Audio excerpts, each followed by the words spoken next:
Baik, Assalamualaikum warahmatullahi wabarakatuh.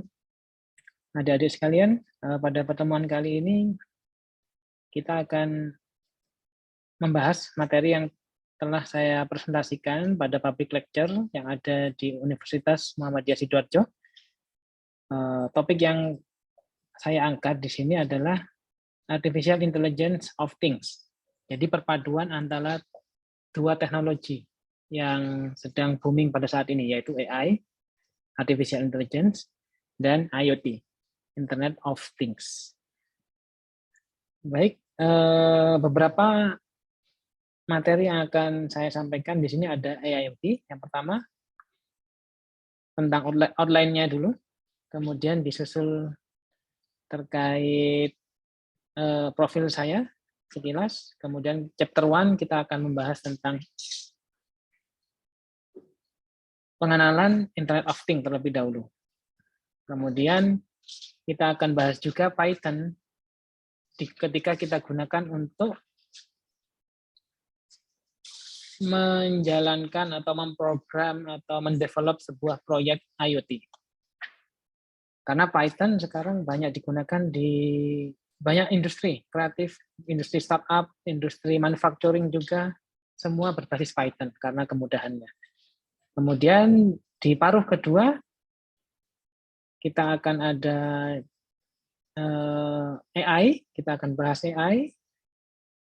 Kemudian bagaimana chapter selanjutnya akan membahas bagaimana kita akan membuat sebuah proyek AIoT berbasis Python.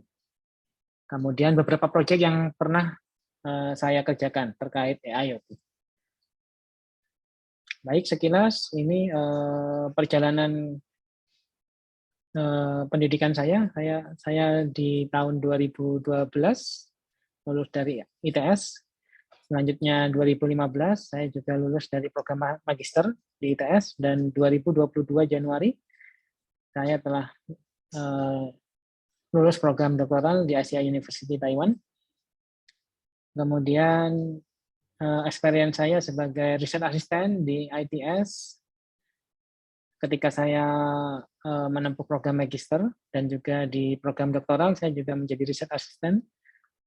Kemudian saya juga jurnal editor di JET, UMY, GRC, Medica Technica, dan ACE. Dan juga saya sebagai reviewer international conference juga, dan head of Niki PCM Taiwan, dan juga sekarang head of department di electrical engineering. Riset topik yang saya kerjakan adalah AI terkait machine learning, deep learning, sensor networks, compressed sensing, dan juga IoT, data mining, dan yang terakhir big data analysis. Kemudian di awal saya akan membahas terkait introduction of Internet of Things.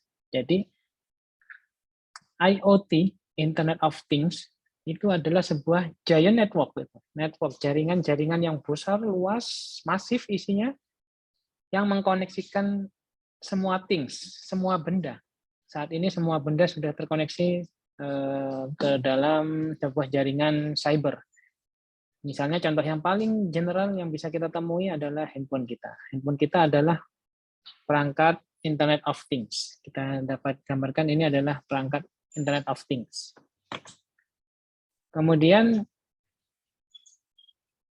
jaringan tadi includes an extraordinary number of objects. Jadi objek, banyak sekali objek skala masif, mulai dari bentuknya kecil sampai yang besar bentuknya.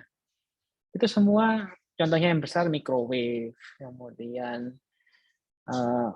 mobil, bahkan mobil pun sudah terkoneksi dengan internet. Karena apa? Perangkat-perangkat tadi mulai yang kecil sampai besar itu memiliki yang namanya sensory unit sensory yang digunakan untuk mengimprove user experience, mengimprove fungsionalitas dari perangkat tadi. Bagaimana caranya? Data tadi akan dikirim menuju internet. Biasanya ada server yang mengolah data-data tadi, digunakan untuk memperbaiki, mengimprove user experience, mengimprove fungsionalitas, mengimprove reliability, akurasi dari sistem yang dibuat tadi.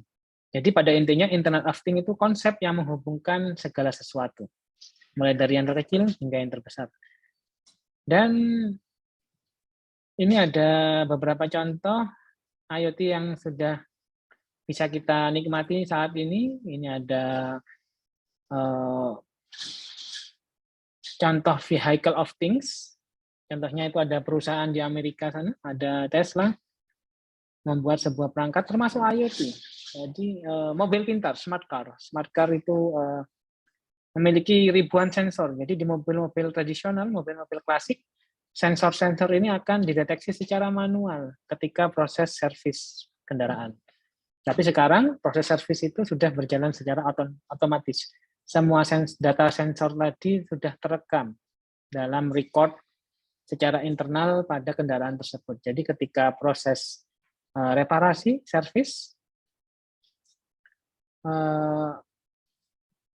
teknisi akan dengan mudah dapat mengambil data-data digital tadi. Kemudian contoh yang berikutnya ada smart home. Nah, beberapa contoh IoT system pada smart home ini ada termostat digital misalnya, lighting digital. Jadi ketika kita masuk ke dalam rumah, sensor light-nya akan berfungsi, kemudian lampu akan menyala secara otomatis. Ada juga mesin cuci, smart appliances. Ada juga security camera, juga kita bisa memonitor kondisi rumah kita walaupun kita tidak sedang berada di rumah. Jadi IP kamera itu prinsip kerjanya adalah mentransmit data secara real time menuju cloud, sistem cloud, sehingga user yang berada di luar lingkungan jaringan rumah tetap dapat mengakses data tadi. Dan macam-macam hal yang lain. Dan yang lebih besar dari smart home adalah smart city. Jadi semua aspek yang timbul, aspek yang berfungsi atau bekerja di dalam sebuah lingkungan perkotaan itu dapat dimonitor. Contohnya bagaimana government atau sebagai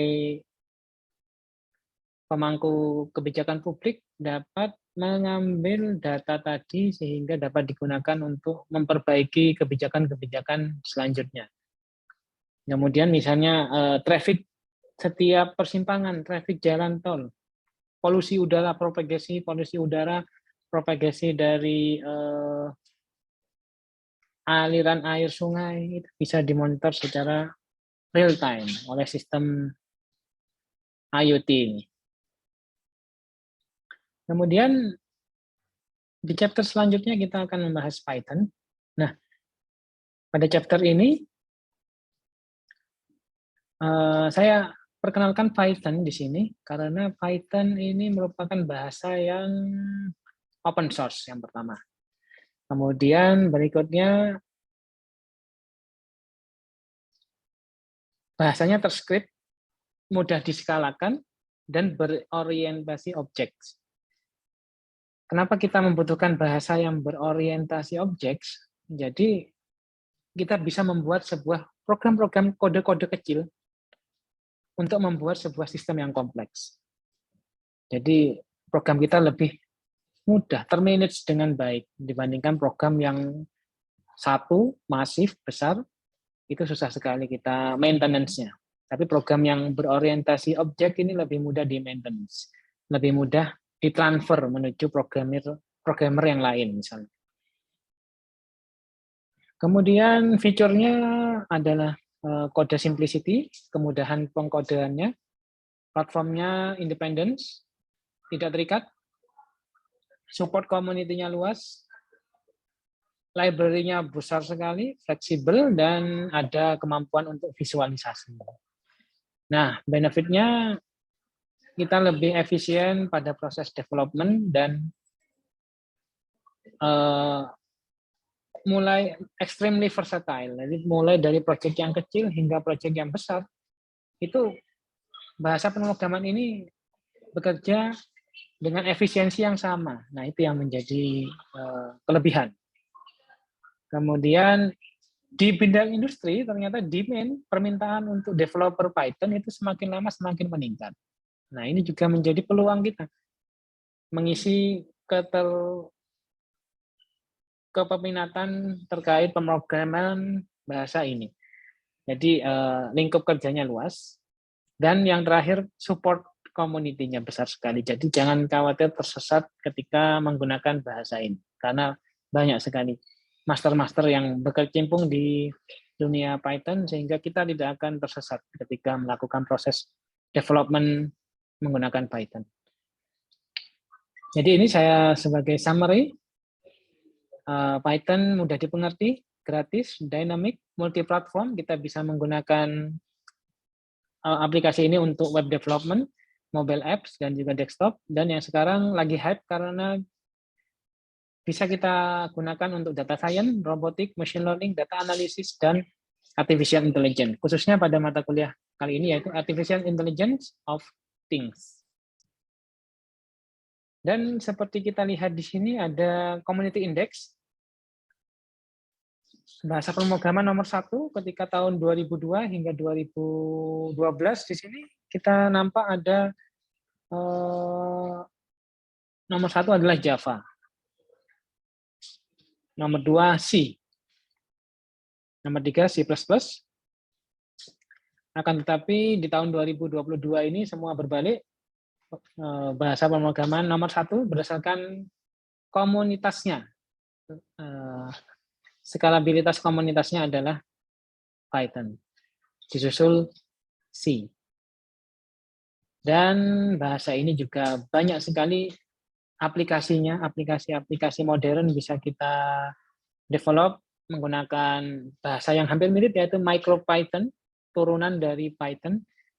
Support banyak sekali perangkat mulai IoT devices seperti ESP32, Raspberry Pi, Pico, Raspberry Pi 3, 4 maybe, dan juga ini ada Jetson Nano.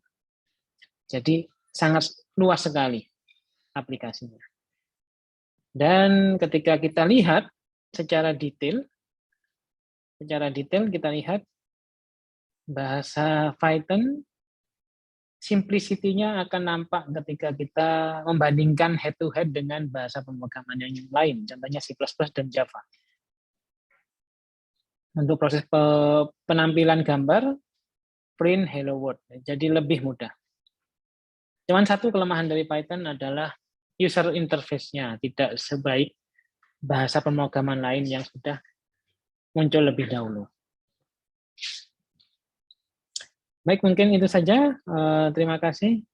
Kita akan sambung di part 2.